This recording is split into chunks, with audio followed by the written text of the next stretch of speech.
익숙한 이 노래.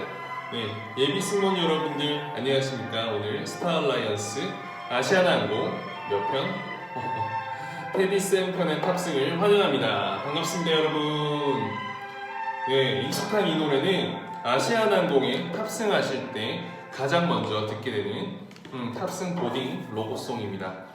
우선 저의 고향이죠. 아시아나항공의 공채가 떴습니다. 예상보다 조금 미루어져서 뜨기도 했고 또 갑작스럽게 떠서 저도 오늘 굉장히 당황했었습니다. 왜냐면 오늘 에어부산 발표부터 해서 TA 항공 내일 발표 있고 대한항공은 마감했죠. 제주항공 계속, 이스타항공 계속 면접 중이라서 너무너무 바쁜 하루하루 중에 또 우리 아시아나항공이 역시 아름다운 사람들처럼 저에게 좀 여유를 주나 했는데 이렇게 갑작스럽게 공채가 나와서 굉장히 당황했지만 또 내심 반갑기도 했습니다.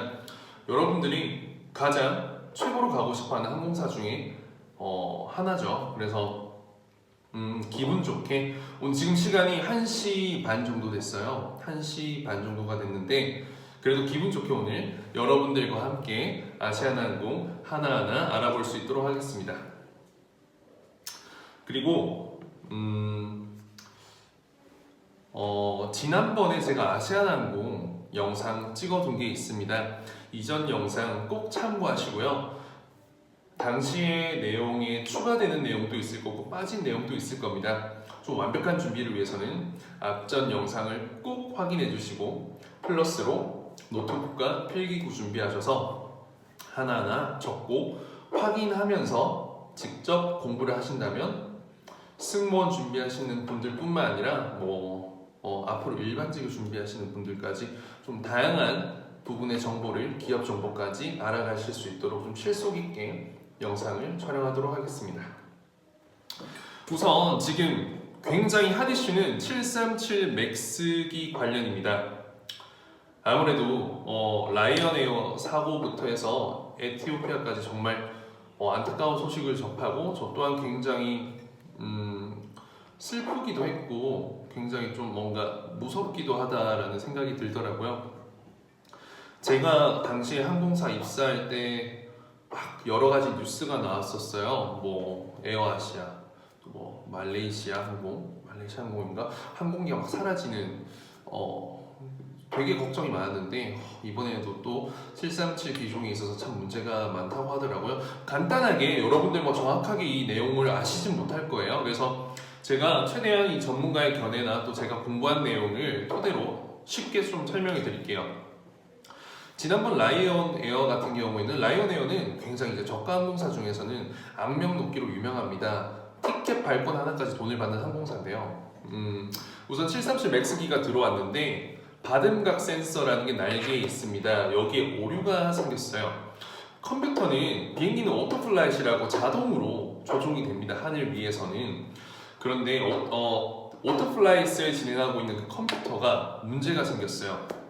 그래서 추락을 한다고 오류 판명을 한 거죠. 그러면 어떻게 될까요? 우선 항공기의 기체가 아래로 내려가게 되지 않을까요? 아래로 내려가게 되는데 이러한 경우에 쉽게 말해 이제 조종석에 있는 저는 정확하게 명칭은 모릅니다. 다시 한번 제가 운항 조종사는 아니기 때문에 정비사도 아니기 때문에 정확한 내용은 모르지만 대략적인 내용을 들었을 때 여기 이 핸들이라고 합시다. 예를 들어서 당기면 이 머리 부분이 다시 올라가게 되어 있어요. 상승을 하게 되어 있는데 기존의 기종 같은 경우에는 그냥 올리면 당기면 올라가는데 이 부분에 대해서는 매뉴얼 수동 작동 방법이 조금 달랐나 봐요. 락을 해제하고 당겨야 되는 부분이 있었는데 여기에 대해서 문제가 생긴 거죠. 그래서 당겨도 올라가지 않은 상황이 생겨서 그대로 추락하게 되었다고 알고 있고 이는 결국 보잉사와 또 이 조종사들 간의 커뮤니케이션 이런 문제가 있었다고 제가 들었고 실제로 크로스 책으로 정보를 좀 찾아보니까 그런 내용이 있더라고요. 어쨌든 이런 교육이나 커뮤니케이션 부재로 큰 이제 문제가 생겼었고 에티오피아 항공기 경우에는 목격자 진술에 따르면 항공기 꼬리 테일 부분에서 파편, 화재가 있었대요. 그쪽이면 아마 APU라고 하면 비상탈출 시의 마지막으로 작동되는 전력, 엔진을 이야기하는데요. 이런 부분에 있어서 APU에 좀 문제가 있지 않았나. 그래서 737 맥스기에 대한 리콜이라 해야 되나? 뭐라 할까요? 운항을 하고 싶지 않아 하는, 그리고 우려하는 사람들, 국민뿐만 아니라 승객, 조종사들까지 굉장히 많아지고 있죠. 이에 또 이스타항공이 정말 발빠르게 이 두 대의 737 맥스를 운항을 중단했어요. 이거 굉장히 대단한 선택이거든요. 왜냐면 이미 들어와 있는, 운항을 하고 있는 입장에서 두 대를 운항을 하지 못한다. 항공기가 100대 있는 것도 아니에요. 굉장히 정말 안전을 최우선한다라는 이스타항공의 그런 정말 빠른 의사결정에서 사실 깜짝 놀랐습니다. 이스타항공 면접 보시는 분들은 정말 안전을 최우선으로 한다는 이스타항공의 가치, 이전 영상에도 말씀드렸지만 꼭 챙길 수 있도록 하십시오. 그러면 본격적으로 이런 부분도 제가 좀 알려드려야 할 것 같아서요. 왜냐면 너무 항공기에 대해서 모르는 분들도 많고 정말 개괄적인 내용만 알았을 때는 전달을 설명을 하기가 어려워요. 그런데 최소한 그래도 저가 했던 것처럼 준비하고 공부를 하면 그래도 남이 들었을 때 이해할 수 있는 정도의 설명이 된다면 그게 바로 면접이고, 여러분들 면접장 가서 자세하게 길게는 설명하지 못하더라도 이 정도 설명하면 얼마나 좋을까요? 우리는 항공업계에 있을 항공 종사자가 될 거니까요. 물론 운항 승무원, 정비사님들이랑 조금 차이는 있지만 그래도 자부심을 가지고 근무하실 수 있도록 공부는 최소한으로 합시다, 여러분. 목이 말라서 잠시만요. 콜라. 자, 아시아나항공 볼게요. 아시아나항공은 빠른 88년생입니다. 88년 2월에 이제 생겨났습니다. 2018년 12월 말 기준으로 총 83대가 있습니다. 여객기는 총 그중 71대라고 합니다. 홈페이지 기준으로 노선은 국내선 10개 도시에 11개 노선을 가지고 있고, 여객은 국제선 22개국 64개 도시에 76개의 노선으로 취항하고 있습니다. 화물 같은 경우에는 국제선 11개국 27개 도시 29개 노선에 취항하고 있고요. 매출을 봤을 때는 2018년도에는 매출액 6조 8,506억 원으로 역대 최대 매출이라고 합니다. 역대 최대 매출. 17년 대비 10% 가량 올랐고, 또한 18년도 4분기 매출액이 1조 7,529억 원으로 8분기 연속 분기 최대 매출액을 경신했네요. 아시아나항공이 지금 주가도 굉장히 오르고 있어요. 좀 이제 힘든 시간을 있었죠. 작년에 기내식 사태부터 해서 좀 다양한 문제들이 있었는데 이러한 부분을 잘 헤쳐나가서 굉장히 그래도 좀 굉장히 저에게는 큰 집 같은 곳이기 때문에 아직까지 개인적으로 마음이 굉장히 좋습니다, 저는. 그리고 유류비 상승으로 인해서 영업이익은 크게 높지 않았다고 합니다. 1,784억 원. 이 부분은 전 항공사가 똑같습니다. 그리고 좀 매출 부분 좀 더 보면 입국 면세점이 6월에 들어오죠. 그러면서 아시아나항공의 매출에도 영향을 끼칠 겁니다. 여러분들이 좀 생각보다 이 면세점으로 인한 수익이 굉장합니다, 매출액이. 그렇기 때문에 이런 부분은 굉장히 위험 요소로 작용할 수 있죠. 제주항공 기출 보니까 우리 항공사에 위협이 될 게 뭐가 있냐라고 하던데 이런 부분도 이야기를 할 수 있을 것 같네요. 유류비는 물론이고, 그 다음에 기내 면세점 사업에서 아시아나항공은 우리 돈으로 900억 원의 매출을 올렸는데요. 굉장히 타격이 있을 거고, 또 앞으로는 점점 더 심해질 것 같습니다. 매출에 대한 내용을 살짝 살펴봤고요. 어쨌든 아시아나항공은 우리나라 2위의 최대 FSC 중에 하나고, 여러 부분에 있어서 대한항공에 못 미치는 부분도 많지만 또 예상외로 대한항공보다 더 나은 부분도 굉장히 많은 아름다운 사람들 아시아나항공입니다. 자, 현재 아시아나항공이 보유하고 있는 기령, 안전 부분 볼게요. 20년 이상의 항공기 총 19대가 있네요. 여객 9대, 화물 10대로 항공사 중에 가장 많다고 합니다. 767 정말로 제가 오래됐다고 느꼈던 항공기 중에 하나입니다. 767은 25년으로 가장 많아서 이게 국토부 규제 때문에 이제 매각을 해야 합니다. 하지만 재매각을 하려고 해도 너무 오래된 항공기 누가 또 구매를 해갈까요, 사실? 그래서 고민을 하다가 국내 항공사 최초로 항공기 해체를 하기로 결정을 했다고 합니다. 근데 자체 인력을 투입할지 아니면 전문 MRO 업체에 맡길지는 고민 중인데, 만약에 직접 인력을 투입한다면 아시아나항공에 있어서의 안전에 있어 자부심을 보여줄 수 있고 최초로 항공기를 분해하는 국내 항공사이기 때문에 굉장히 또 의미가 깊게 부여가 될 수 있습니다.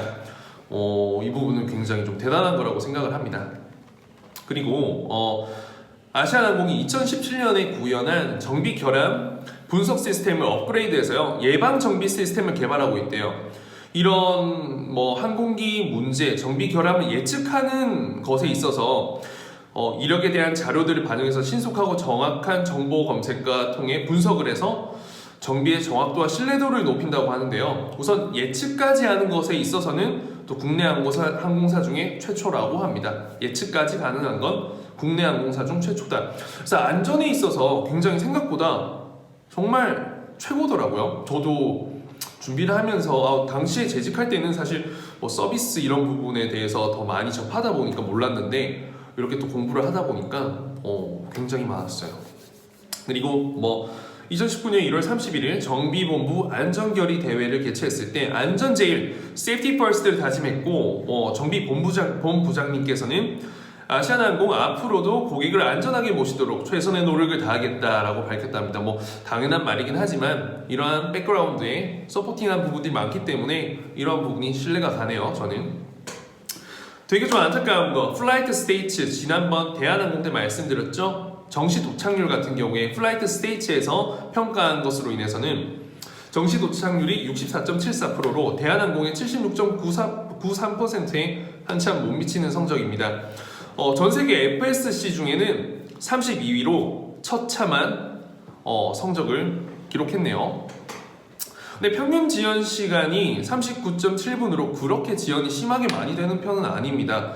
그래도 이게 15분 단위로 이상이 넘어가면 무조건 지연으로 잡힌다고 하니까 아마 그런 부분이 좀 문제가 됐던 것 같아요. 자, 그리고 봅시다.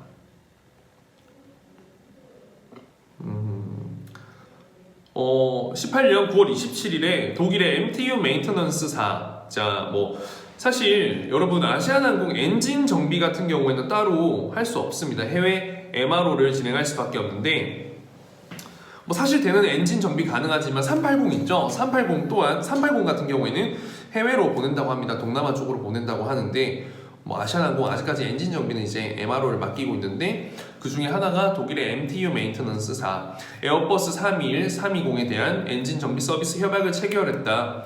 굉장히 정비에 있어서는 굉장히 좀 좋은 회사라고 유명하고 또 앞서서 18년 4월에는 루프트한자 테크닉과 보잉 777 그리고 7월에는 TSNS사와 엔진 수리 계약을 연이어 맺고 글로벌 MRO 회사들과 협력을 넓혀가고 있다. 어쨌든 항공기 정비에 있어서는 사실 미주나 유럽, 구주 미주 이런 곳에서 굉장히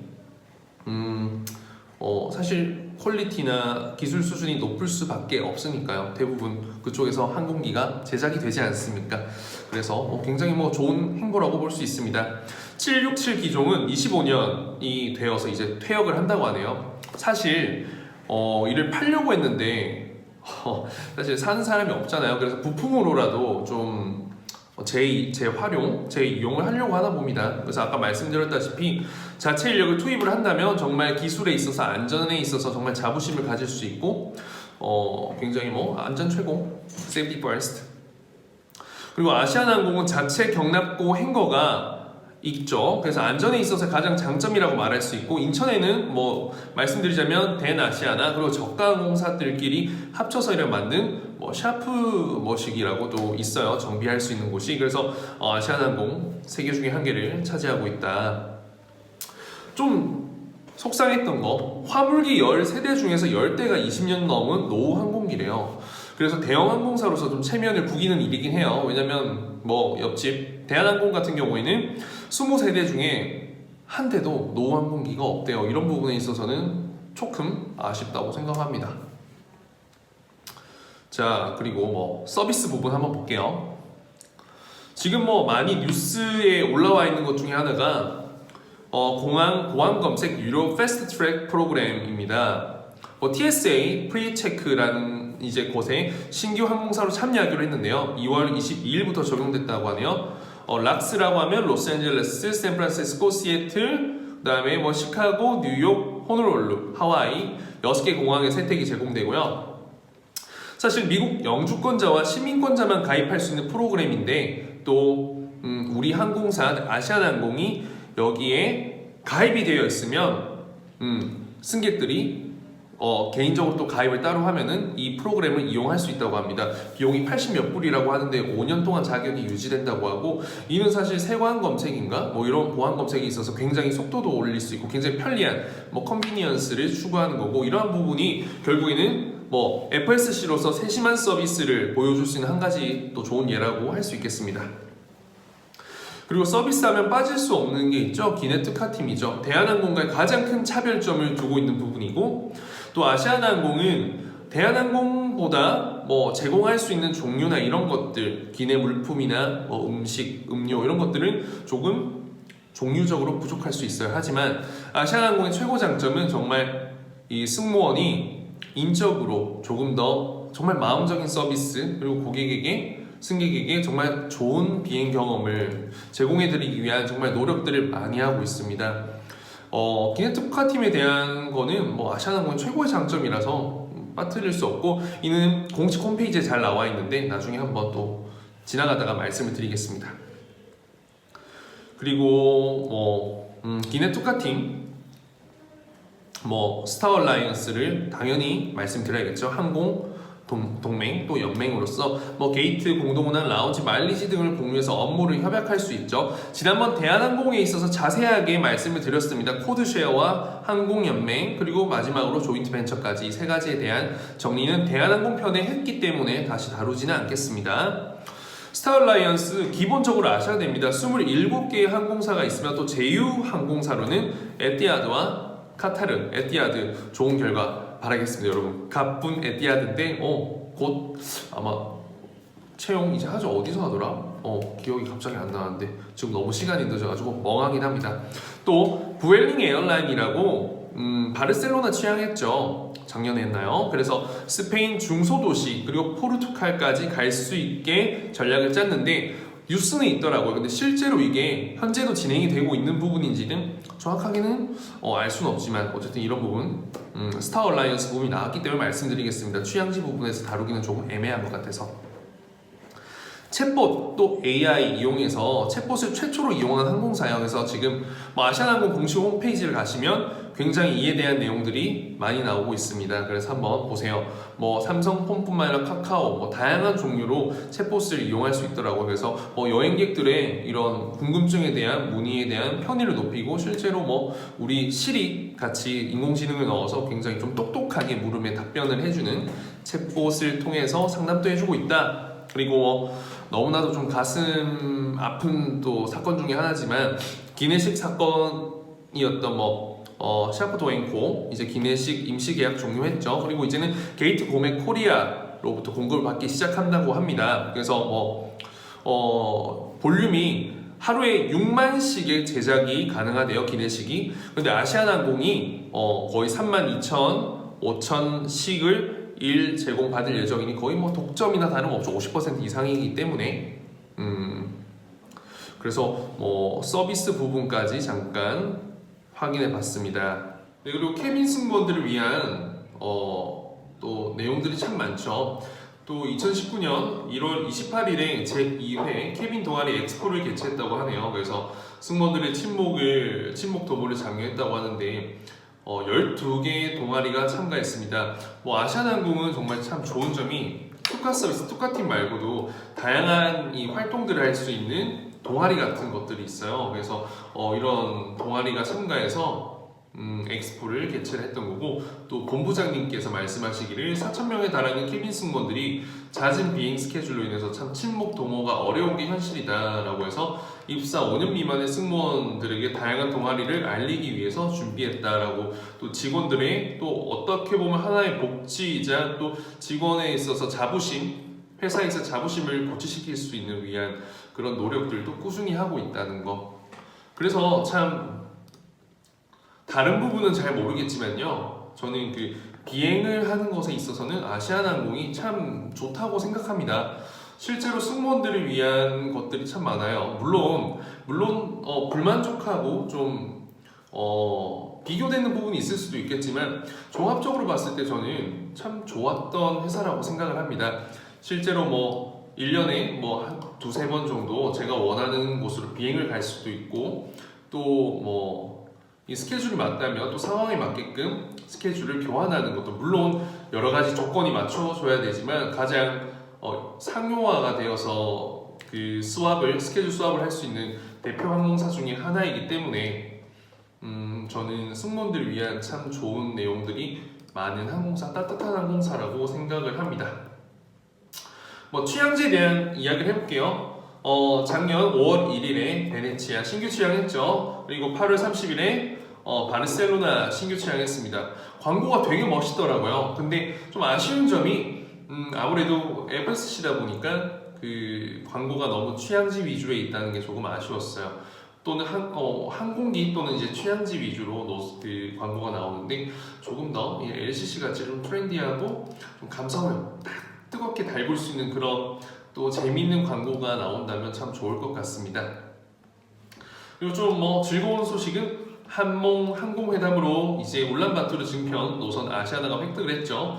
그리고 한국 그다음 한불 항공회담 결과로 이제 샤르드골 공항 파리 운수권을 이제 증편할 수 있도록 합의했는데 이제 운수권을 아시아나에서 가져간다면 777 기종으로 데일리로 운항이 가능하게 되는 겁니다. 실제로 뭐 지금 현재는 그 격일인가 이렇게 매일 운항을 하지 않고 있습니다. 그래서 승무원들 같은 경우에도 갔다가 바로 돌아오는 경우도 있고요. 하룻밤 자고 돌아오는 경우가 있고 또 이틀밤을 자고 돌아오는 경우가 있는데 이런 운항편이 데일리가 아니기 때문에 그런 걸로 저도 알고 있거든요. 그런데 뭐 데일리로 운항이 가능하면 앞으로 더 많은 사람들이 유럽으로 여행을 갈 수 있겠네요. 그리고 350을 굉장히 앞으로 주력 노선으로 지금 주력 항공기로 세울 예정입니다. 그래서 하계 스케줄부터는 로스앤젤레스, 샌프란시스코, 시애틀 노선에 에어버스 350으로 운항을 한다고 굉장히 뉴스도 많이 띄우고 있습니다. 그리고 현재는 6대를 보유하고 있는데 25년까지 30대를 순차적으로 도입한다고 하고 확실한 에어버스 위주로 좀 많이 가는 편인 것 같아요. 그래서 아시아나항공은 뭐 기존에 저가 다른 LCC 봤던 것들이랑 또 대한항공 787을 굉장히 밀고 있죠. 그런데 아시아나항공은 에어버스 350을 굉장히 밀고 있다. 그리고 뭐 380 같은 경우에는 참 문제가 많은 항공기예요. 그래서 사실 지금 더 이상 만들어지지 않는 것으로 알고 있고 아마 장기적으로는 380은 이제 다시 반납하고 이제 이를 다 350으로 대체를 하려고 한다고 합니다. 실제로 뭐 운항 효율도 350이 굉장히 좋아서요.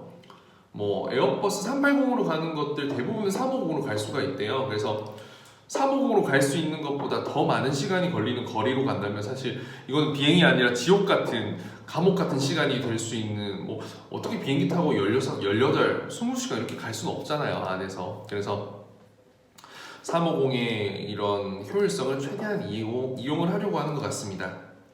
그리고 뭐 사회공헌은 말로 표현할 게 없어요. 정말 너무 많습니다.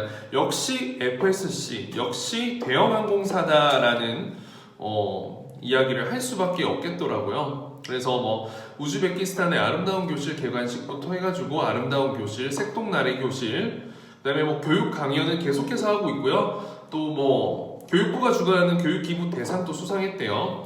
그리고 뭐 사회공헌의 날 행사를 개최해서 다양한 이런 임직원을 비롯해서 유니세프 한국위원회, 강서장애인 가족지원센터 등등 다양한 활동 연계기관과 인사들이 230명 참여를 했고요. 뭐 사랑의 기내 동전 모으기 1994년부터 시작했죠. 그래서 기업의 사회적 책임을 정말로 잘 실천해오고 있다고 말씀드릴 수 있습니다. 뭐 사랑의 열매를 통해서 저소득 가정 조직 지원도 하고 있고요. 뭐 아시아나항공 또한 대한항공과 마찬가지로 2006년부터 강원도의 한 마을과 결연 맺어서 벼 베기, 고구마 수확 등 뭐 도농 교류 지속적으로 해오고 있다고 하네요. 141촌인가라는 것을 계속 시행하고 있고 홈페이지에 실제로 채용 이제 사이트에 들어가 보니까 자세한 내용들이 나와 있었습니다. 그래서 우선 아시아나항공에 대한 개발적인 내용 그리고 뭐 안전, 취향지 서비스 뭐 이런 부분에 있어서 이슈들을 함께 잠깐 다뤄봤습니다. 그리고 이후에는 아시아나항공 홈페이지를 보면서 그리고 채용 내용의 자소서까지 해서 다룰 수 있도록 하겠습니다. 우선 1탄은 여기까지로 하고요. 여러분들 더 자세한 내용들은 2탄에서 뵙겠습니다. 그래서 1탄까지 했던 시사 정리를 기반으로 하시고요. 공부한 내용을 가지고 두 번째 영상에서 조금 더 아시아나항공에 대해서 다룰 수 있도록 하겠습니다. 그럼 또 뵙겠습니다.